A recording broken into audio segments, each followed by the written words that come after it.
Welcome to the Busy Signal. My name is Jim, and this is my retrostalgic 80s, 90s, and early 2000s podcast. This show aims to salute all the stuff from back in the day that is now extinct or quickly going that way. The Busy Signal, episode 50.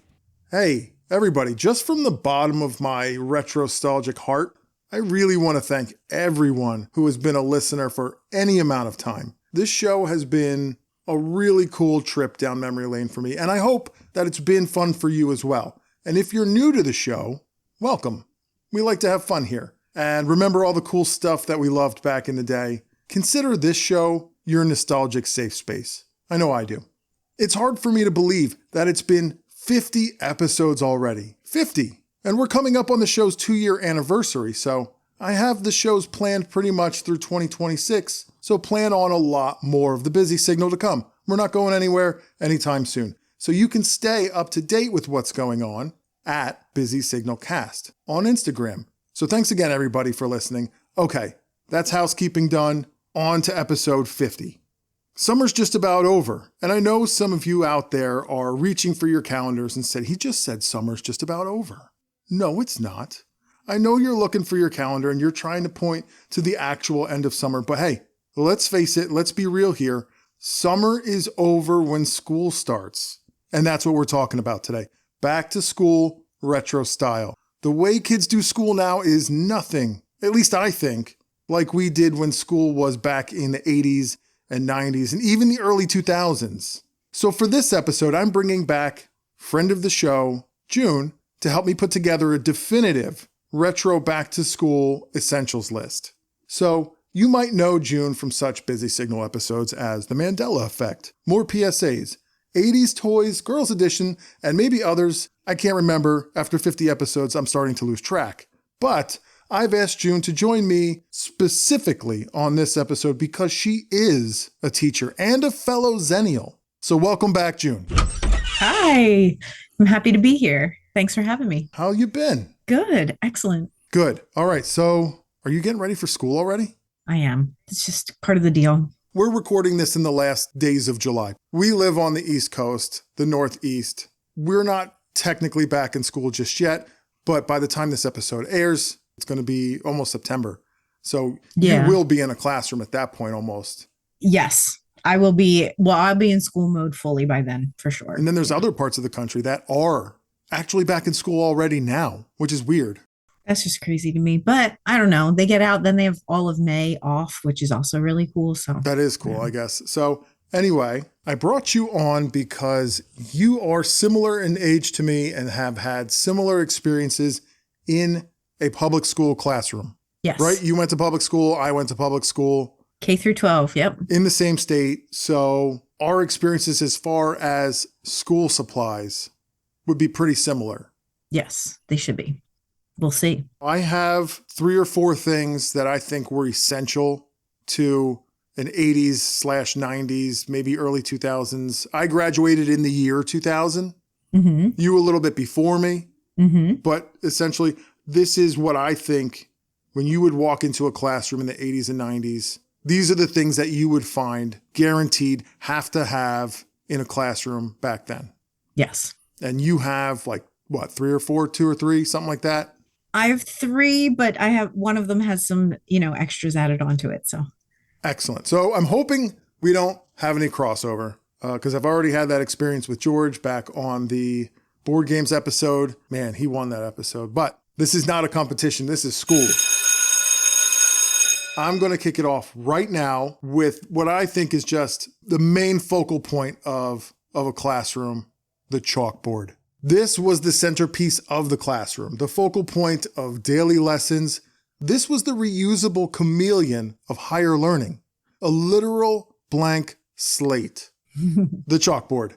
Now, the chalkboard is not unique to the 80s and 90s, even the early noughts. No, the chalkboard has been around for quite a while. Would you venture a guess when the chalkboard was invented? Chalkboard was invented in, I would say, like 900 BC. Wow.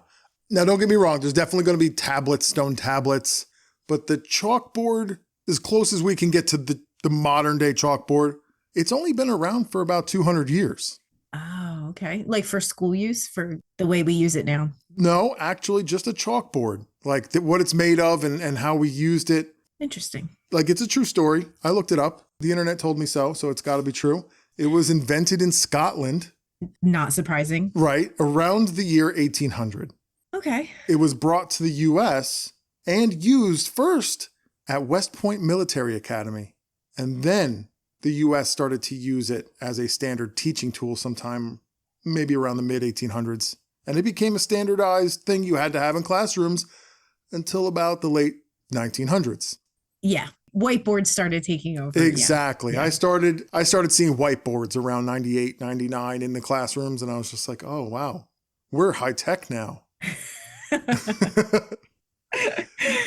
Yeah. When I moved into my classroom, it was a whiteboard, but it was a new room. So there were rooms in my building that actually still have chalkboards now, but most of them have been replaced with whiteboards at this point. But when I first started teaching, about half of the rooms still had chalkboards and the other half were whiteboards. But my room was a new addition, so it was a whiteboard. Yeah, and I walk into schools now and I see whiteboards, but the whiteboards are all covered up. They have, posters on them. Mm-hmm. And there's big screen televisions that they use now. They're called smart TVs, yeah. Right. And so it's like the whiteboard is still there, but it's like... It is secondary to the smart TV for sure. Way. So it just so happens that while the chalkboard isn't new, it needs to be on this episode because it just so happens that Gen X and millennials were the last generations to really use the chalkboard. Which is just mind-boggling to me. It's just so crazy because I feel like it's been around forever. And it's actually really surprising to me that it's not as old as I thought it was. I would think that slate and chalk would be something that people would have used a long, long time ago. And I'm sure they did in some way, shape, or form, but the most modern version that we have, the closest, is only about 200 and some years old now. Yeah. Chalkboards were an experience. Like, they had a feel. They were cold all the time. They were smooth, and a freshly cleaned chalkboard, it held endless possibilities. Like it was exactly like snow before anybody touched it. That's what a clean. Exactly. Yes. A freshly cleaned chalkboard was, there was something special about that. Mm-hmm. And then the erasers, the special erasers, they either worked or they didn't. Like they either worked because they were brand new or they were old and like bowed out. And they didn't work anymore, and you had to clap them out, and they just created so much dust. And like you would always get like the teacher, like it's that old cliche of like, the mischievous kid, Yeah, you get in trouble. You have to clap the erasers. You have to clap the erasers out. Yeah, you had to clap the erasers before you could go to recess. That was absolutely a thing. I almost felt like the mischievous kids didn't care about that because they just thought it was fun, and they would clap the mess out of those erasers and just make as much dust as possible. Yeah, I think that was one of those like backwards things that like when you ask a kid who's a little bit of a troublemaker, not a really bad kid, but a kid who just needs a little extra attention, if you ask them to help you, it is like this thing. Like usually they really turn around. So that I feel like the clapping of the erasers was that attempt it wasn't really a punishment. It was a, hey, can you help me out kind of a thing. But it was presented as a punitive action as a punishment to the whole class. But if you ever did it, you realize this is kind of fun, right? And you would watch because you would have to go outside, so you'd go. Sometimes it would be raining, so I've had to clap out erasers. I'm just letting you know. When I was little, and you would have to go outside to the closest door. And if it was raining or windy, you would clap the erasers. You could watch all of the smoke, all the white dust like float away. It was so cool. I can literally just smell the chalk dust while we're talking about this. I feel like I can almost taste it because it would get in your mouth and like coat your mouth. Oh yes, that would be terrible if it got in your mouth. For sure. Oh, it was bad. And then you were just thirsty. You had dry mouth. It was terrible. Now, as satisfying as a fresh chalkboard was, equally satisfying was a brand new piece of chalk, right? Breaking it in. And then the most disappointing thing was when that brand new piece of chalk snapped in half. Yeah, you had to hold it in the right spot. Yes, if you held it too far back and you put too much pressure on, it would just snap in half And everybody would know because that other half would just fall into the tray and make the loudest noise ever. Or sometimes even if you had it in the right spot, it would crack. Yeah. That little piece would crack off, and then you'd be like, "Arr!" And then Yep. you'd have to like get it smooth. And oh yeah, chalkboards were definitely a interesting. They were fun. Writing on the chalkboard had a feel to it, and you had to Yeah. get the feel for it. And if you were really good at cursive, or if you were really good at just writing, that was kind of a flex. If you were a kid and you got to go up to the chalkboard, man, that was your time to show off. Yeah, and if you could do a math problem, if you could go up there and do that math problem, ooh, that was some good stuff. So that's what I've kind of thought about. Everything in the classroom ends up being a flex for a kid. In some way, shape, or form, there is an opportunity to show off. There really is. Everything is a look at me moment. Like, then if you weren't really good at writing on the chalkboard, you might have been an artsy person. And like when nobody was looking, you would draw something up on the chalkboard, even if it was that stupid S thing that we all drew back in the 90s. Somebody always drew something on there. And if you were a really mischievous kid, I'm not saying I was, but maybe you would take the small bits of chalk and put them in between the slots of the chalkboard eraser. So that when the teacher would go to erase the chalkboard, it would just make all these streaks all over it. That was kind of low key one of my favorite things to do. It's awful. That is the chalkboard, and we don't use it anymore, and it's kind of almost a shame, I think. But if we're not using chalkboards. So we went to overhead projectors, which sometimes we would use the chalkboard, but I did have a whiteboard. So it was really nice when I first started teaching that I had the whiteboard and I would do the overhead projector right on the whiteboard, which was cool because then I could draw on the whiteboard. You know, if I had, you'd have to pull down a screen. Both. Yeah, I could actually leave it. Yeah. So that was kind of an interesting thing. But with overhead projectors came transparencies. And I don't know if you know this, but transparencies came in a bunch of different colors. So they weren't just clear. Some of them were green, some of them were red. I think I remember seeing yellow ones at some point. And maybe I just thought that they were just really old transparencies and had yellowed. I don't know. And then with the transparencies, what would you use to write on those? You would not use dry erase markers, which is what most of us have now. Right. You would use wet erase markers. And the wet erase markers draw much more like a real regular marker or pen. And it would stay a lot nicer. It was a lot less transparent than a dry erase marker would be. And Expo, I actually just saw recently, Expo is starting to do commercials for wet erase markers like they're something new, which is really funny to me. But I bet that there's generations that have never used a wet erase marker. They have no idea that once it dries, it stays, and you can leave it there until you get it wet and wipe it off. And, really? Like in what capacity? What are they telling you to draw on? Like containers that you're using to put things away, and containers for in the refrigerator, and on pots that you're putting, seeds in, things like that. So they're really, that's so funny. Hey, this old technology that nobody uses anymore, we're just going to spin the marketing and make it, that's so crazy. Yes. So my overhead projector story is a little bit intense. My strongest memory of using a overhead projector, I actually remember writing a math problem. I remember writing the number 4, and I looked up, and I was student teaching at the time. Okay. And I looked up, and my cooperating teacher was like at the back, like waving her arms in the doorway. And I'm like, what is going on? So I tell the kids to do a problem while I write the rest of the problem down, and I walk to the back. So while I was using an overhead projector and writing with a wet erase marker on a transparency, that's when I found out about 9/11. Oh, no. It was my second day student teaching. Oh. I will never forget it. No, you don't forget that. That's for sure. Yeah, I was writing the number 4. Like, I remember that. Like, it was extreme. So something you normally would not have ever remembered. Right. Yeah, and that's so weird. It was just people say they remember, where they were when certain things happened. Yep. An overhead projector will always be in my life as of that memory. That's wild. For sure. We don't really use overheads anymore because, to technology has moved on to smart TVs and things, so we don't need to project something that we're writing by hand. But even still, we have document cameras, which are super similar, that they're projecting what's like in a book or whatever, which is nice. But I do know that my art teacher still uses overhead projectors because kids like using them for tracing. So they'll put something on there and then put the white paper and you turn it on and the light is nice and bright. So then you can trace whatever it is on the white paper. Yeah. So she uses the overheads from our school building.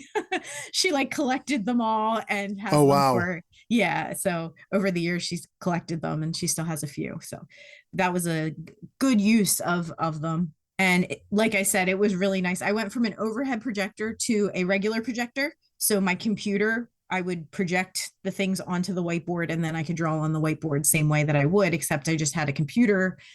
You know, I could type whatever I wanted on there. And then I moved on to the smart TV with the document camera. So I either have the document camera or I just use my program, you know, a PowerPoint or whatever, and just present it that way. So, technology has changed a lot since I started teaching. It's so funny though, because technology does change a lot. But it's like we have all this new technology to do the same thing. It does exactly the same thing. Yes. And sometimes it's harder because if you want to change something, it's harder, much harder to do on the computer than a dry erase. I just lick my thumb, wipe off what I did wrong and write something different. Exactly. I don't know. So I'm not sure how it is now in the classroom with you, but when I was a kid, number 2 pencils were kind of a big deal. I don't know if you guys use number 2 pencils anymore, but they were completely a must. And that was because of Scantron, right? Yeah. So number 2 pencils had a certain hardness in the graphite, and that was better seen by the Scantron machines. And it also didn't smudge, which would also cause issues with the Scantron machines. Number 1 pencils, they were softer and really prone to smudging. And that's true because I actually really liked the feel of a number 1 pencil, but really always got myself into issues with smudging. And just, I always, for some reason, I liked using a number 1. It just felt better to me. The writing felt better, but yeah, you know, at the end of it, if I had to somehow swipe my hand across the paper, all of a sudden, like I had graphite all up my arm. I would say you are clearly right-handed. Yes. Yes, I am. Because having a smudge up my arm of graphite is an absolute normal thing in my life all the time. Yeah, see? Doesn't matter what number pencil I use. Yep. And pencils as a topic sounds boring. Like, okay, we're talking about pencils. But just like we talked about at the chalkboard, that was another opportunity to show off. That was another flex. Your pencil? Like you weren't taking a Scantron test every day. So themed pencils were really cool. Like I remember that I had a set of like Hershey's chocolate pencils. Did they smell like chocolate? Well, it smelled like cardboard and wood and something else that I couldn't identify, but not chocolate. Was it supposed to smell like chocolate? Yes, it was. It was supposed to smell. They smelled like badness. They looked really cool. One was like, red and had the Kit Kat logo on it, or maybe it was 100 grand. I don't remember. It was Hershey. So one was the Hershey. It was, the brown Hershey's wrapper. One was a Mr. Goodbar. So it was yellow. Yeah, nice. But they just smelled like stale old cardboard. Yeah. It was bad. The other way you could flex with your pencil toppers. This one wants a drag. Not with wonderful me to help. Garfield pencil toppers, one free in cornflakes. Together we'll ace everything. Oh, those are the best. Absolutely. I remember maybe the early 90s, trolls were a big thing. Oh, yeah. Had to have your troll pencil topper with the hair and everything. And then you could you could brush its hair and split it into 2 and braid it. And it's great because then you had something to do with your hands when you're bored or whatever. Yeah. It's awesome. The pencil case, that was a way to keep all your cool pencils. And, you could decorate your pencil case. We'll get into decorations in a little bit, I'm sure. And we also winning those special pencils from the teacher. So getting a birthday pencil, I never got one because my birthday is not during the school year, but people would get birthday pencils, or if they got an A, sometimes they would get a special pencil, and those were flexes as well to have those like specialty pencils. But my favorite was from our county library. Ooh. And they were the Hyper Heat pencils. Oh, so they changed color? Yes. Like they were like mood rings, but like mood They pencils. changed color when you held them in your hand. They're super cool. And whatever composite they had to use for the wood was a little bit different. So it was super smooth. So Yes. that was really nice. That reminds me of my favorite pencil to flex with, Yikes pencils. Do you remember Yikes pencils? No. They came out in 1993 and they were wild. The wood was different colors. It was very smooth. You could have like it would be like an orange wood or green or black or purple. And it would be like different color erasers. I do remember them. I do remember pencils that had different colors, but usually it was like a rainbow on the inside. Like the wood was rainbow. They would sometimes have like these big fat indents in them for your fingers. Hey, dude, it's not your clothes you need to change. It's your pencils. Yikes are the only pencils as unique as you. Yikes are pencils and erasers with outrageous shapes and colors that go straight to the core. Because you can't look sharp with dull pencils. Sorry, Dad. Yikes can't work miracles. They write like other pencils, but they make you go, yikes! And if I'm completely honest with myself, using them was not cool. Like they looked awesome, but they were actually like terrible. The writing experience was not good. The graphite smudged so badly. I wonder if they weren't number 2s. No, they were definitely not number 2s. I don't even think they were number 1s. They were number like maybe something. And the wood was soft because it was compressed particle board. And the eraser was not an eraser per se. It would get rid of what you wrote because it was technically a paper shredder. It was just hard plastic. It was just hard plastic. It was terrible. I will say that is a very important part of a pencil to this day is the quality of the eraser is absolutely huge. But I will also say, do you remember the skinny pencils that we could bend? Yeah, the bendy pencils. Yes. Yeah, the bendy pencils were another flex. Mechanical pencils were a big thing. Oh, yeah. Or the Papa point. The Papa points. The points would come down and then you pull it out when it was done and another one would drop in. The multicolor Papa points. Yes. Oh my goodness. They were like the be all and end all if you had them. This was writing utensil fashion. And now when you have a pencil and you want to show it off, June, where are you going to show off your new pencil at? If you really want to show off your pencil, you go to the wall-mounted pencil sharpener that you had to hand crank. So you got to show your pencil off and hand crank that pencil. Absolutely. Yeah. So the wall-mounted hand crank pencil sharpener is something that almost no longer exists. There was one in one room in my building, but I don't know if it's there anymore. It was there maybe 5 years ago, but pencil sharpeners, they had these little metal hinges and you could turn the knob so that you could change for the width of the pencil. So if there are fatter pencils or skinnier pencils, you could change the thing. But there was a standard one that was for regular number 2 regular pencils that you were supposed to keep it on, but kids changed it all the time. And it was very annoying when you would go up there and you couldn't get the pencil in. But it wasn't just for showing off your pencils. No, it certainly wasn't. You're right. You could show off your new kicks. Your new outfit. If you wanted to get up in front of the whole classroom and saunter your way across the room, especially if you were across the room from the pencil sharpener, it was always a great way. Just the need to get up. You know, if as a kid, you just need to get up for a minute. Sharpen that pencil. Sharpening your pencil is a great way to do that. But it was also a really great way to annoy your teacher. Absolutely. You needed to annoy your teacher. Get up and sharpen the pencil while they're talking. Or if everybody's taking a test. Oh, yeah. If everybody's taking a test, that thing just rings through the whole classroom. It was really cool to see how short you could get your pencil. And then you were like really cool because you had a really short pencil, stubby pencils.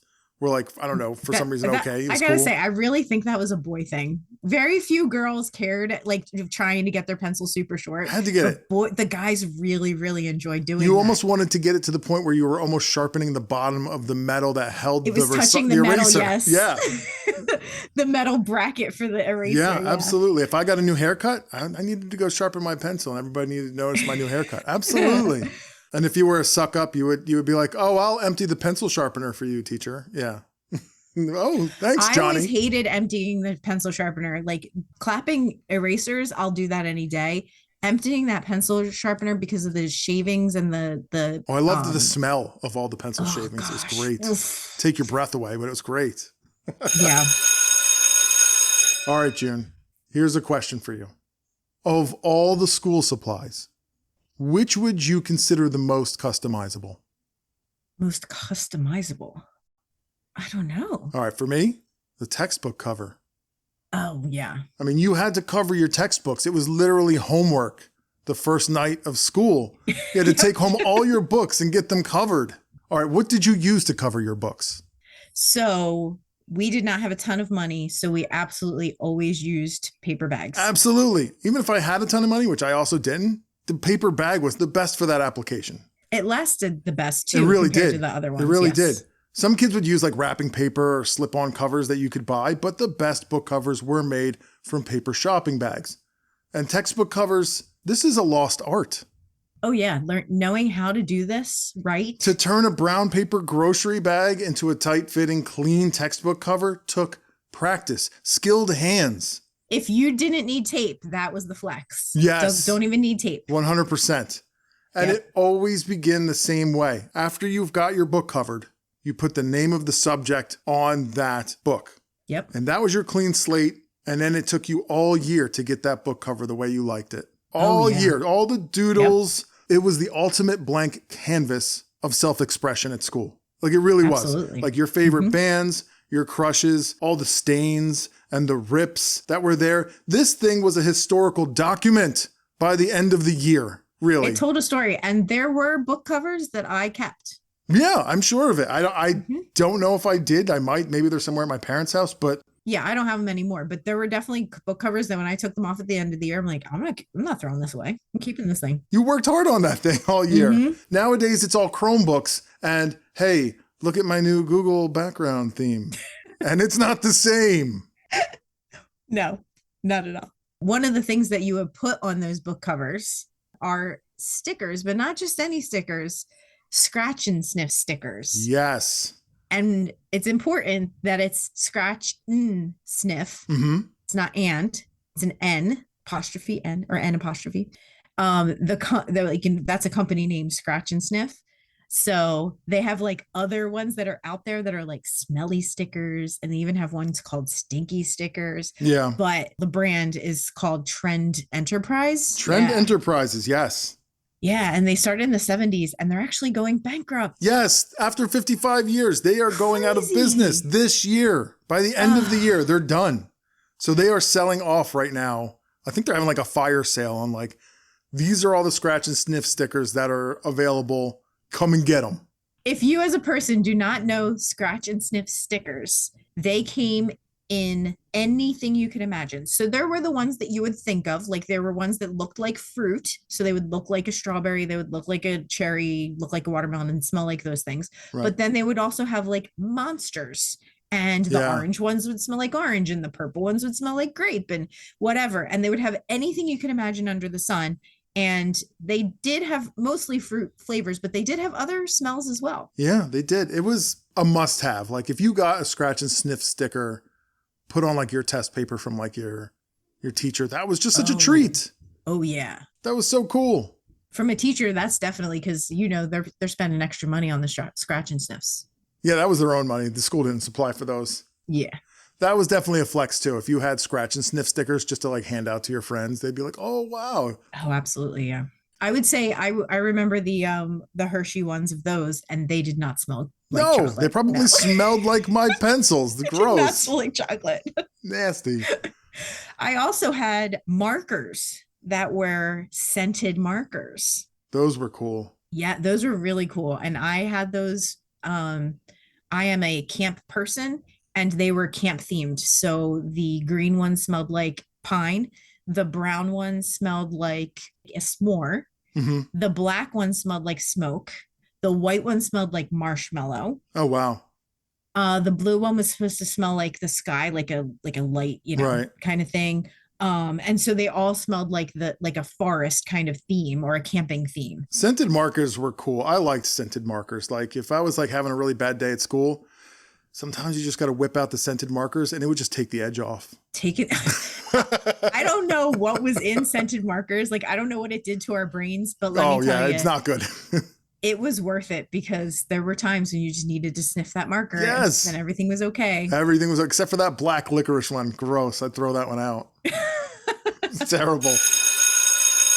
I got one more. Okay. Because this would not be a respectable retro back to school episode without even just at least mentioning Trapper Keepers. Oh, yeah, absolutely. I figure there are basically two kinds of people. Those who can't get it together and those who can. Now, this may surprise you, but organization is not the result of being born a neat freak or a nerd with an oversized brain. Nope. Organization is the result of owning the Trapper. It's got a security flap, see-through pocket, and lots of folders to keep you organized and together. Face it, when it comes to organization, you either got it or you don't. The Trapper from Mead. They were invented in the late 70s by Mead, and they were named for the folder that they held. The pocketed folders were called trappers. So the 3-ringed binder was called the Trapper Keeper. Interesting. I did not know that. No, I did not know that either. Those folders are like standard now. Oh, yeah. Absolutely. Yeah. They changed school supplies. Yes. So these trappers were kept safe by this ever so strong postage-sized stamp patch of Velcro. Man, that thing wore out so quickly. Then your Trapper Keeper did not stay shut. Yeah, but they absolutely. really became iconic in 1988 when they started making their designer series. I was going to say, what does yours look like? Like, I think I had like a car on mine. Maybe it was like a Corvette or something, because they always had video game themes or car themes. But in the late 80s, early 90s, they really started with this abstract art. Yes, that's mine was. You know, that was peak Trapper Keeper, the laser grids with the extraterrestrial planets. Mine was the laser grids with the like Max Headroom background. Oh, that's so cool. Yeah, it was like that kind of look, but it was like a purplish pink. That's literally the good stuff right there. Yeah. That's the good stuff of school supplies, the Trapper Keepers. And once again, this was an opportunity for some kids to flex, because showing up to school on the first day with a fresh Trapper Keeper, that was a juvenile status symbol. Like, did you have a Trapper Keeper or did you not have a Trapper Keeper? And sometimes that became a thing because they could have been a little pricey at times, depending on the Trapper Keeper design you wanted. I will say mine was one that I used for multiple years. I wasn't getting same here. I wasn't getting one until it broke, and I knew I might not get a new one if it broke, so I took good care of it, so it didn't break for a long time. If yours broke, you knew the chance was that your mom would get you another Trapper Keeper. Yeah, exactly. But it wasn't the Trapper Keeper brand. Yep. Because at that time, any 3-ring binder became a Trapper Keeper. Yes, we called all of them Trapper Keepers. Right. Yes, absolutely. So June, despite the evolution of school supplies, the kids are the same. Everything is an opportunity for a flex. Everything is a chance for kids to show off, except for the projectors. I'm thinking that the projectors were probably, at the time, the teacher's opportunity to show off. Yeah, but kids, if you got to go up there and do it, you could do a math problem on there. Yeah. Not too often, though. Of all the things that we mentioned today, what's the one thing you missed the most in like 5 seconds? What's the one thing you missed the most? Whew. What do I miss the most? I missed the book covers. Okay. Yeah, I miss book covers. I don't miss Trapper Keepers. No, I do not miss Trapper Keepers. Those things broke so quickly, the 3 rings would all of a sudden not line up. Because they were plastic. Yep. Oh, it's the worst. It drove me crazy. Yep. No, I would say those were my least. I really do like transparencies. They were kind of a really cool thing I really liked using those. Those were cool. Definitely. Mm-hmm. Overhead transparencies, and the book covers would probably tie, and my smelling markers. If you missed the scratch and sniff stickers, you better start stocking up because they're going to be flooding on eBay soon. No, my smelling markers. I miss those. Yep. Yeah. So thank you, June, for coming on this one. Always awesome to have you here. Good luck in your next school year coming up, but I'm sure we'll see you sometime very soon. I think we have episodes planned. Yeah. Thanks for having me. I'm excited to do some future episodes. And yeah, this was fun to look back on. I'm so glad that you're a teacher and I'm not. I don't have to go to school. It's great. You enjoy that. Everybody, thank you very much, June. Congratulations on your 50th episode. Thank you very much. Yeah, that's exciting. Thank you very much. I will catch you later. We'll talk soon. All right. Yep. All right. Bye. Sounds good. Bye. Do you still have any old school supplies still kicking around, like an old Trapper Keeper or some Yikes pencils that you found at the bottom of a drawer somewhere? Share some pics on Instagram and include @BusySignalCast. I'll reshare it. It'll be a lot of fun. And while you're on the gram, nudge that follow button. Once again, @BusySignalCast. And if you liked this episode, there's 49 others for free, available everywhere where you get your pods. Subscribe on Apple and Spotify. The show is free there too. You could also be super rad and leave a 5-star rating or a positive review. Well, guys, that's it. 50 episodes down. Thanks again to June for hanging out. And of course, thanks to all of you who listen. See you in episode 51. Catch you later. Once again, I'd like to say thanks for listening. And as always, you can listen to The Busy Signal everywhere quality podcasts are streamed.